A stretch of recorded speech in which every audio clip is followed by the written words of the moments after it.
वीर शिरोमणी महाराणा प्रताप की, वीर शिरोमणी महाराणा प्रताप की, छत्रपती शिवाजी महाराज की, धर्मवीर संभाजी महाराज की.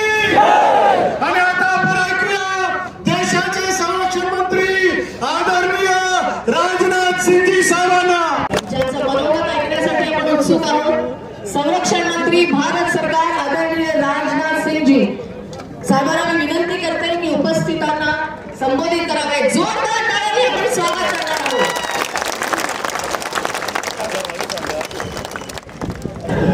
बोलिए भारत माता की, भारत माता की. वीर महाराणा प्रताप अमर रहे.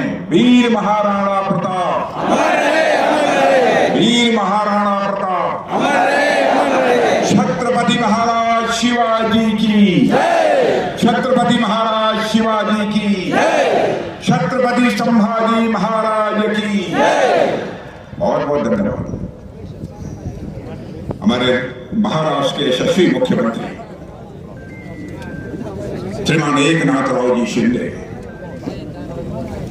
और मेरे छोटे भाई और यहाँ के उप मुख्यमंत्री श्री देवेंद्र जी फडणवीस, माननीय राव साहब दानवे, यमराज रेलवे डॉक्टर भागवत कराड़ जी, राज्य मंत्री finance Shri Sandeep ji Bhumre, Shri Atul ji Save, Shri Ambadas ji Danve leader of opposition, Kripa Shankar Singh ji माजी मंत्री, Shri Jay Kumar Rawal MLA and ex minister, Haribhau Bagde MLA, Shri Kishor Aara Patil MLA, Shri Narayan Kuche, Shri मेरा महाले, श्री उदय सिंह राजपूत, श्री प्रशांत बंद एमएलए और यहाँ उपस्थित मेरे कुटुंब के मेरे बहनों एवं भाई.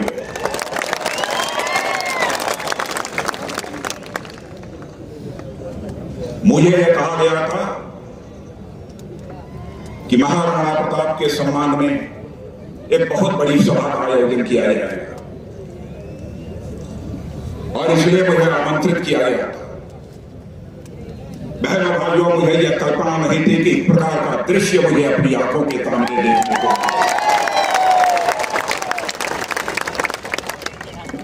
प्रत्यक्ष रूप से अपनी आंखों के सामने जो कुछ भी मैं देख रहा हूं, मैं कह सकता हूं कि यह सभा नहीं है, यह समुंदर है, यह समुंदर है. महाराष्ट्र में आपकी इतनी बड़ी ताकत है, इसके मुझे कल्पना तक नहीं थी. छत्रपति संभाजी इस नगर में आने के बाद मैंने यह फैसला किया कि सबसे पहले मैं जाऊंगा और संभाजी की प्रतिमा पर मैं माल्यार्पण कर हृदय से अपने सम्मान की मैं अभिव्यक्ति करूंगा. मैं महाराष्ट्र के मुख्यमंत्री श्रीमान एकनाथ जी शिंदे, उप मुख्यमंत्री देवेंद्र जी फडणवीस दोनों को बधाई देना चाहता हूं. बधाई ही नहीं बल्कि आभार व्यक्त करना चाहता हूं. औरंगाबाद का नाम बदलकर आपने छत्रपति संभाजी नगर कर दिया. मैं आपकी सरकार को भी इसके लिए मैं बधाई देना चाहता हूं. यह क्रांतिकारी कदम आपकी सरकार के द्वारा उठाया गया है.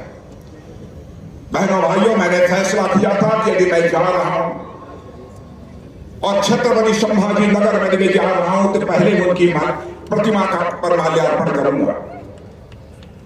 आप सबको मालूम है कि भारत में हिंदवी साम्राज्य की स्थापना करने वाले जननायक छत्रपति शिवाजी महाराज ने शौर्य और पराक्रम की जिस परंपरा का निर्माण किया था, उसे संभाजी महाराज ने बखूबी निभाया है. बाद में यही परंपरा मराठा साम्राज्य के उदय के रूप में मजबूत हुई है और मुझे इस बात की बेहद खुशी है मेरे बहनों भाइयों कि अब औरंगाबाद शहर का नाम संभाजी महाराज के नाम पर कर दिया गया है. और आज जिस महाराणा प्रताप का स्मरण करने के लिए उनके प्रति अपना सम्मान व्यक्त करने के लिए, उन्हें श्रद्धांजलि अर्पित करने के लिए आप सब यहाँ एकत्रित हैं। वह महाराणा प्रताप भारतीय इतिहास के कैसे महानायक हैं जिन्होंने अपनी मातृभूमि के मान, सम्मान और स्वाभिमान की रक्षा करने के लिए अपना सर्वस्व न्यौछावर कर दिया था। मेरे बहनों भाइयों, मान, सम्मान, स्वाभिमान मनुष्य के हृदय की सबसे बलवती भावना होती है। बहादुर आदमी, स्वाभिमानी आदमी अपने जीवन में हर चीज से समझौता कर सकता है, लेकिन स्वाभिमानी यदि इंसान है तो कभी अपने स्वाभिमान से कभी समझौता नहीं कर सकता, भले ही सिर ही क्यों न कटा दे। भारत में, इस दुनिया में यदि हम मिसाल देखनी हो तो राणा प्रताप के जीवन इतिहास के पन्नों को पलट कर देखा जा सकता है। यही राष्ट्रीय स्वाभिमान की भावना थी, चाहे वह चंद्रशेखर आजाद रहे हों, सरदार भगत सिंह रहे हों, खुदीराम बोस रहे हों, अशफाकुल्लाह खान रहे हों, राणा प्रताप की तरह ही बहनों भाइयों। चंद्रशेखर आजाद इलाहाबाद के कंपनी गार्डन में जब अंग्रेजों के द्वारा उनके ऊपर गोलियां चलाई जा रही थी और गोलियों का जवाब जब अपनी गोली से दे रहे थे, तब उनके रिवॉल्वर में जब अंतिम गोली शेष बची, उन्हें चिंता सताने लगी कि कहीं अंग्रेजियों की रिवॉल्वर की नापाक गोली हमारे सीने में प्रवेश कर हमारे जिस्म को नापाक न कर दे। तो स्वाभिमानी चंद्रशेखर आजाद ने अपने ही रिवॉल्वर की गोली अपने सीने में दाग लेने का काम किया था, तब जाकर यह भारत आजाद हुआ। यह प्रेरणा महाराणा प्रताप जैसे मनीषियों के द्वारा प्राप्त हुई थी। मैं यहां पर एक और शख्स का उल्लेख करना चाहता हूं, अशफाकुल्लाह खान। 21 साल की जवानी थी, मां कहती थी बेटा शादी कर ले, बहुला बूढ़ी हो गई हूं, बहू मेरी देखभाल करेगी, मेरी परवरिश करेगी। लेकिन अशफाकुल्लाह राष्ट्रीय स्वाभिमान का धनी, भारत माता के पैरों में पड़ी दास्ता गुलामी की बेड़ियों की काटने की तड़पन थे। जब बराबर मां कहती थी बेटा तुम शादी कर ले, बहुला मैं बूढ़ी हो गई हूं, मेरी वह परवरिश करेगी, मेरी देखभाल करेगी। लेकिन अशफाकुल्लाह के दिल में तो आजादी हासिल करने की दीवानगी थी। मुस्कुराकर मां के आग्रह को टाल देता था। लेकिन अंग्रेजों की हत्या करने के मामले में जब फांसी की सजा हुई, फांसी के तख्त पर ले जाया गया, तो मजिस्ट्रेट ने पूछा, बोलो अशफाकुल्लाह तुम्हारी अंतिम मुराद क्या है? बहादुर राष्ट्रीय स्वाभिमान का धनी अशफाकुल्लाह ने कहा, ऐ मजिस्ट्रेट जाकर मेरी मां को मेरा यह संदेश पहुंचा दे कि तुम्हारा बेटा अशफाकुल्लाह आज फांसी के तख्त पर खड़े होकर अपनी शादी रचाने जा रहा है, अपनी निकाह करने जा रहा है, तुम्हारी मुराद पूरी करने जा रहा है। बहनों भाइयों, यह होती है राष्ट्रीय स्वाभिमान की भावना जो कि देश को महाराणा प्रताप जैसे लोगों ने दी है, और उसी रास्ते पर चलकर लोगों ने अपने प्राण न्यौछावर करके भारत माता के पैरों में पड़ी गुलामी की बेड़ियों को काटा है। महाराणा प्रताप ने घास की रोटी खाई है, महाराणा प्रताप ने जंगलों में अपना जीवन बिताया है, लेकिन कभी भी उन्होंने स्वाभिमान से समझौता नहीं किया है। और साथियों, महाराणा प्रताप आज भी उतने ही महत्वपूर्ण बने हुए हैं जितने वह 500 वर्ष पहले थे। और मैं कहना चाहता हूं, आज भी 500 वर्ष पहले जितने महत्वपूर्ण महात्मा महाराणा प्रताप से आज भी हैं, और 500 1000 वर्ष बाद भी महाराणा प्रताप हमारे लिए इतने ही महत्वपूर्ण हैं। हम अपने चारों तरफ देखेंगे तो पाएंगे कि इस दुनिया में कब क्या हो जाए कोई नहीं जानता। सारी प्राकृतिक और मानव के द्वारा बनाई गई हर चीज अस्थायी होती है, हर चीज को एक न एक दिन खत्म हो जाना है। लेकिन इस क्षणभंगुर दुनिया में अगर कोई चिरस्थायी है तो वह एक चीज है। मेरे कुटुंब के लोगों, ध्यान रखना, जीवन में एक ही चीज अस्थायी है, वह है हमारा और आपका स्वाभिमान, राष्ट्रीय स्वाभिमान। जिंदगी में हर चीज से समझौता कर लेना, लेकिन अपने राष्ट्रीय स्वाभिमान से मेरे बहनों भाइयों कभी समझौता मत करना। अगर आप महाराणा प्रताप की जीवन यात्रा देखेंगे, तो उसमें कई घटनाएं ऐसी मिलती हैं जिनसे बहुत कुछ सीखा जा सकता है। महाराणा प्रताप जब मेवाड़ की गद्दी पर बैठे, अकबर की तरफ से उनको न जाने कितने प्रलोभन दिए गए कि आप दरबार में हाजिरी लगाइए, अकबर को बादशाह कहिए और मुगलिया सल्तनत के झंडे के नीचे मेवाड़ पर शासन करिए। बहनों भाइयों, आप जानते हैं कि कैसे महाराणा प्रताप ने उस समय बिल्कुल इस ऑफर को, इस मांग को उन्होंने ठुकरा दिया और उन रजवाड़ों ने अकबर को अपना बादशाह मान लिया था और अकबर का हुक्म मांगते हुए वो लोग प्रशासन भी चलाते थे। कई ऐसे रजवाड़े हमारे देश में थे, लेकिन प्रताप यानी महाराणा प्रताप सिंह जी किस मिट्टी से बने हुए थे। उन्होंने मेवाड़ की गद्दी पर बैठते ही एकलिंग भगवान की सौगंध खाई थी कि वो मुगलों की अधीनता कभी स्वीकार नहीं करेंगे और उन्होंने इस धरा के स्वाभिमान और इस राष्ट्र के आत्मसम्मान के लिए सारे लुभावने प्रस्तावों को जूते की नोक पर रख दिया था महाराणा प्रताप ने। मेरे बहनों भाई,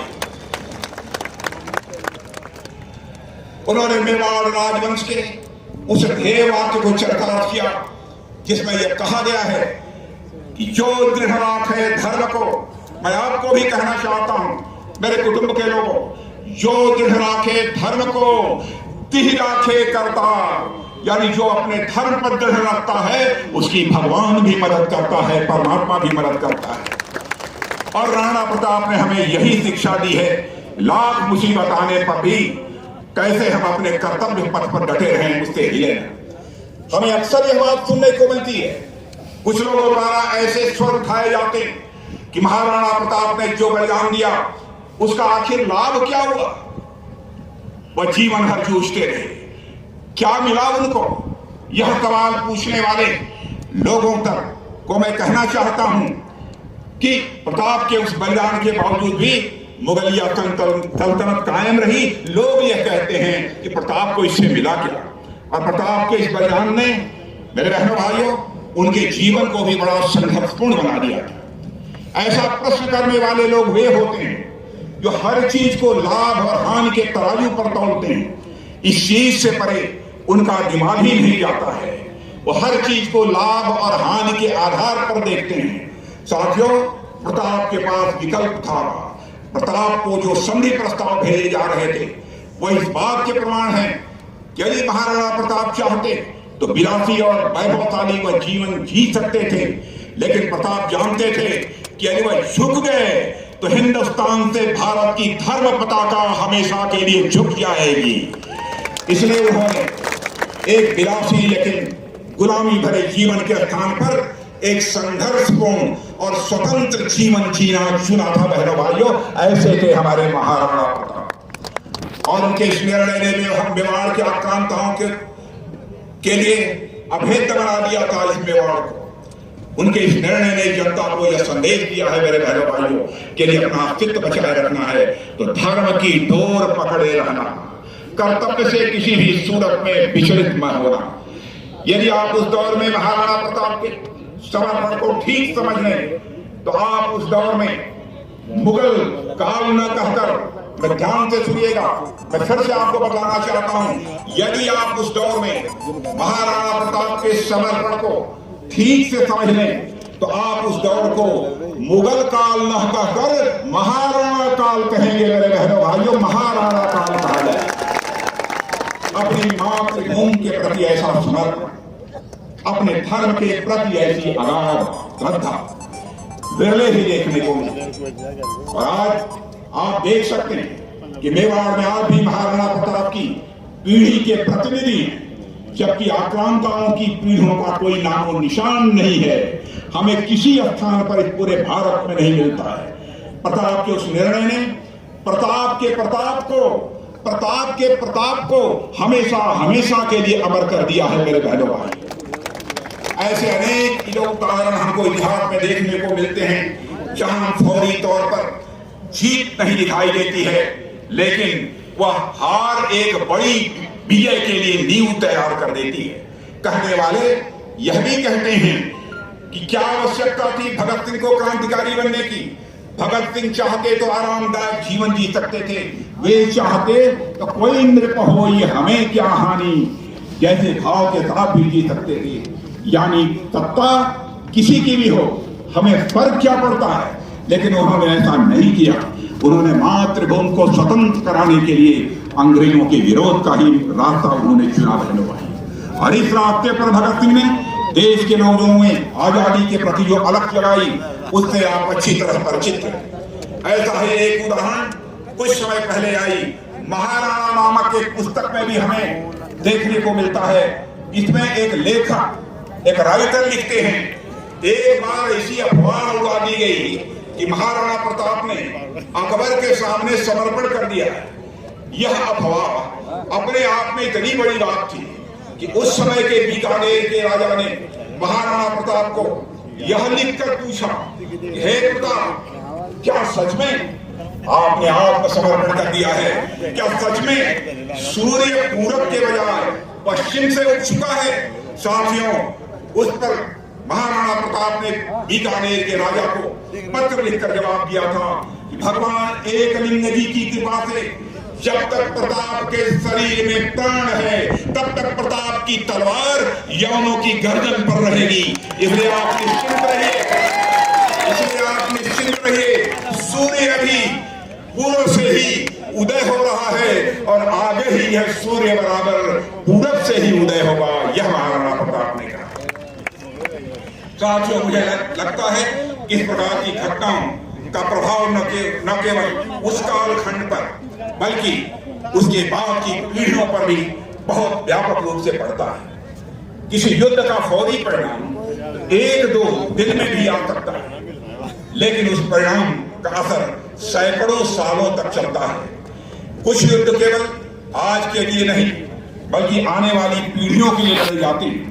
उसी प्रकार महाराणा प्रताप का जो स्वतंत्र रहने का निर्णय था, उसे लाभ हानि के तराजू पर मेरे बहनों भाइयों नहीं तोला जाता, बल्कि इसे उस रूप में देखना चाहिए कि उस निर्णय का देश की जनता के ऊपर क्या प्रभाव पड़ा था। मेरे कहने का आशय यह है कि राजा का जैसा आचरण होता है, प्रजा भी वैसे ही आचरण का अनुसरण करती है, फॉलो करती है। इसलिए महाराणा प्रताप ने अपने आचरण से, अपने निर्णयों से अपनी जनता को हमारा दिखाया है, जिस पर हम आज भी चलने का प्रयास कर रहे हैं। आप सोच कर देखिए, हम एक राष्ट्र के रूप में कितने भाग्यशाली हैं।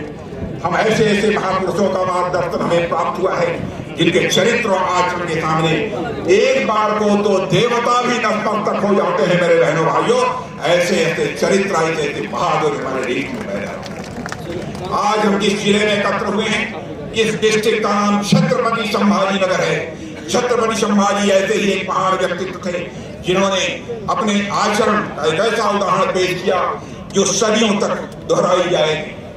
औरंगजेब द्वारा छत्रपति संभाजी को न जाने कितनी यातना दी गई, उनको न जाने कितने कष्ट किए गए, लेकिन ये कष्ट वीर योद्धा संभाजी के राष्ट्र प्रेम, धर्म प्रेम का बाल बांका भी नहीं कर पाए।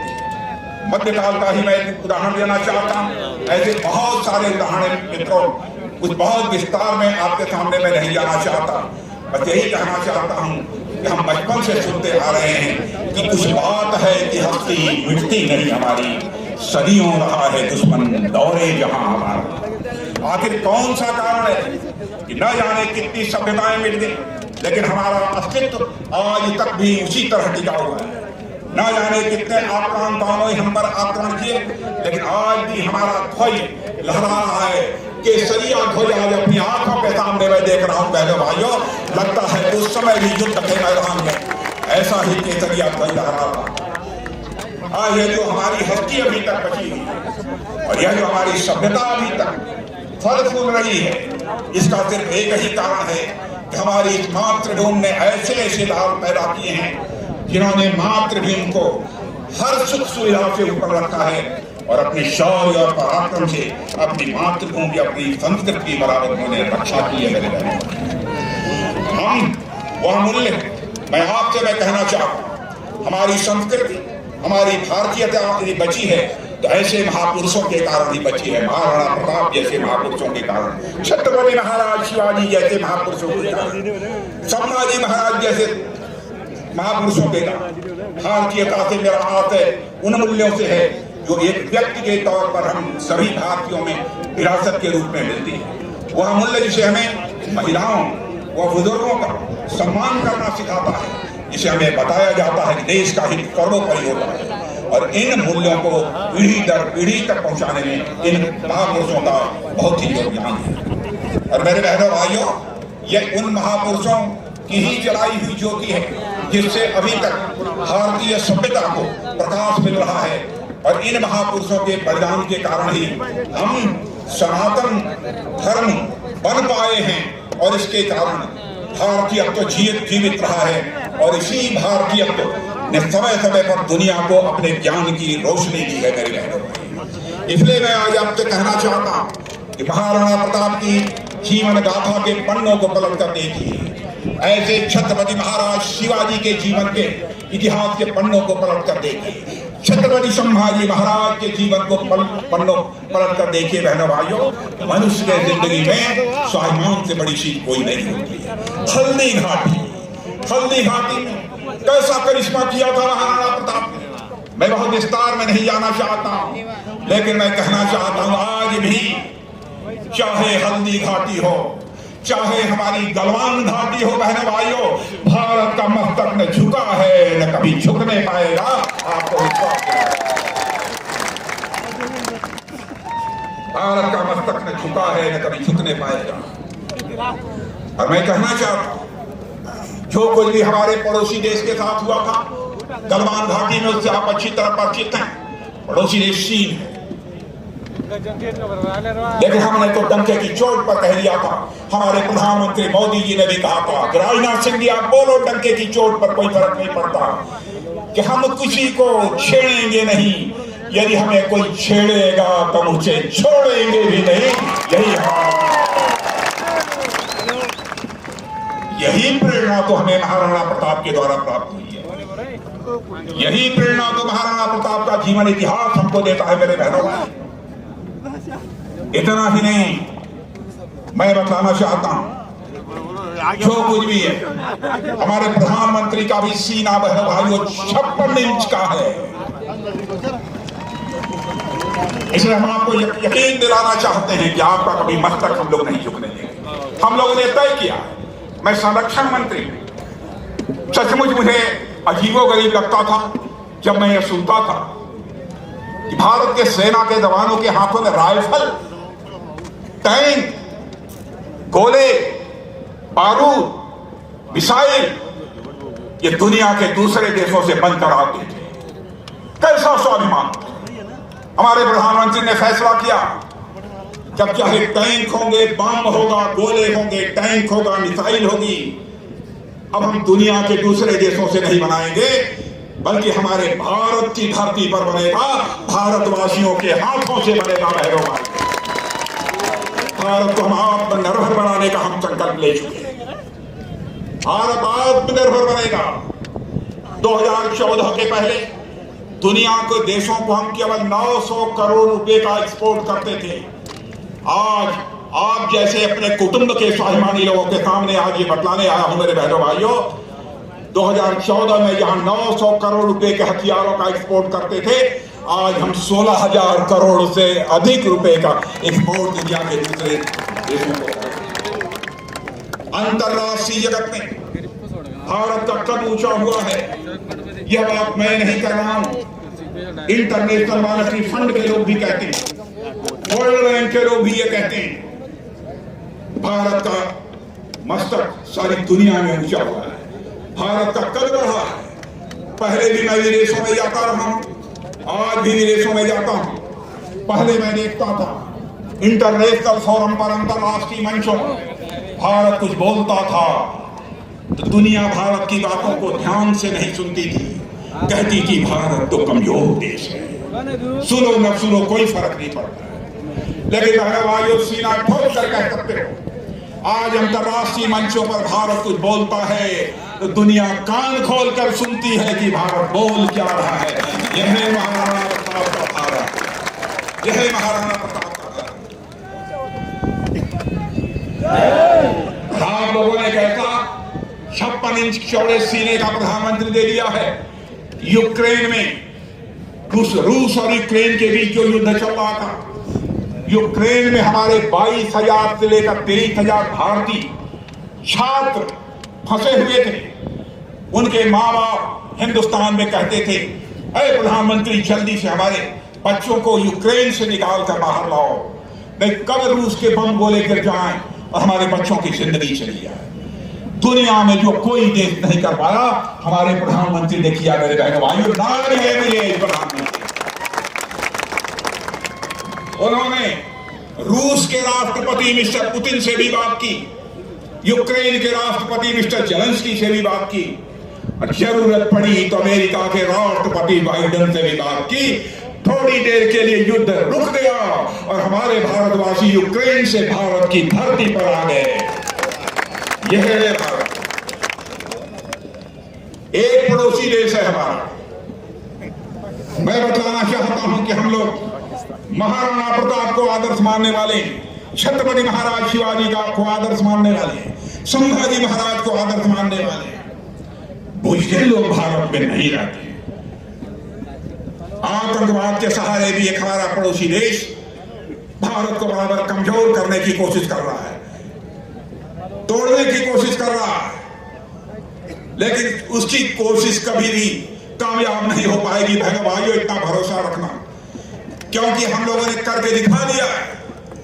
हमारे प्रधानमंत्री ने, आपने देखा होगा जिस समय पुलवामा का, गलवान घाटी का जब कांड हुआ था, यूई का कांड हुआ था, उसमें वह करिश्मा कर दिखाया हमारे यहाँ के सेना और सुरक्षा के जवानों ने कि हमने दुनिया को साफ संदेश दे दिया है कि भारत के अंदर वह ताकत है कि हम दुश्मन को इस पार भी मार सकते हैं और जरूरत पड़ी तो उस पार भी जाकर मार सकते हैं। यह भारत इसलिए आज इससे ज्यादा कुछ न कहते हुए मैं देख रहा हूं कि एक व्यक्ति नहीं हिला, एक व्यक्ति नहीं हिला। जो जहां बैठा है वह बैठा हुआ है। इतनी सभा में, इतनी बड़ी सभा में कभी मैंने यह दृश्य नहीं देखा था। यह इसलिए मैं अपनी तरफ से पहले तो अपने सभी आयोजकों का और बहुत सारे नौजवान, मैं सबका नाम नहीं लेना चाहता, हमारे भागवत करार जी के साथ गए थे मुझसे मिलने। मुझे लग रहा था कि कार्यक्रम ठीक तरह से टल जाए। भागवत करार जी का कहना था और उनके साथ जो लोग गए सबका कहना था जो कुछ भी हो जाए, कल ही मुझे पूना में कार्यक्रम को संबोधित करना है, लेकिन आपको आना ही है। मैंने कहा चाहे जो कुछ भी हो जाए, महाराणा प्रताप का सवाल है, चाहे जितनी भी मुसीबतें क्यों न हो, मैं मुसीबतों का सीना चीर कर मैं आऊंगा।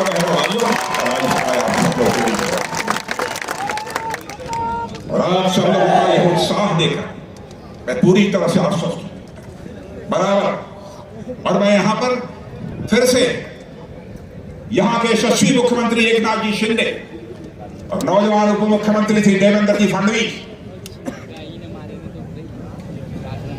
दोनों को विश्वास दिलाता हूं कि आपने आज जो करिश्मा आपने किया है, इस समाज ने जो कुछ भी मांगा था दिल खोल कर आपने दे दिया।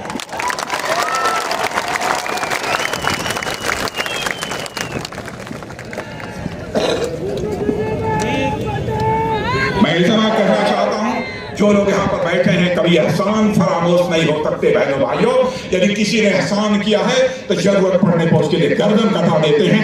ऐसे लोग यहां पर बैठे। आज के इस अवसर पर इससे ज्यादा कुछ न कहते हुए मैं पुनः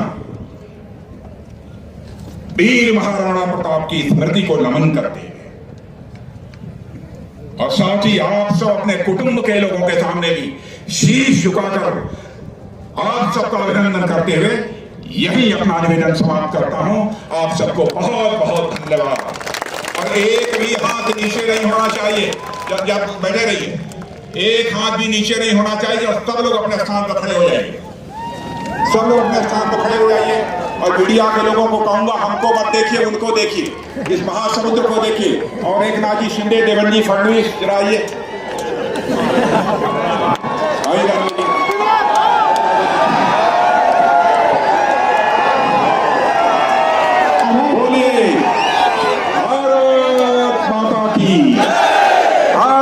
माता की, महाराणा प्रताप, महाराणा प्रताप की, छत्रपति महाराज शिवाजी, संभाजी महाराज की, संभाजी महाराज की, और आप लोगों की भी बहुत बहुत धन्यवाद। बहुत बहुत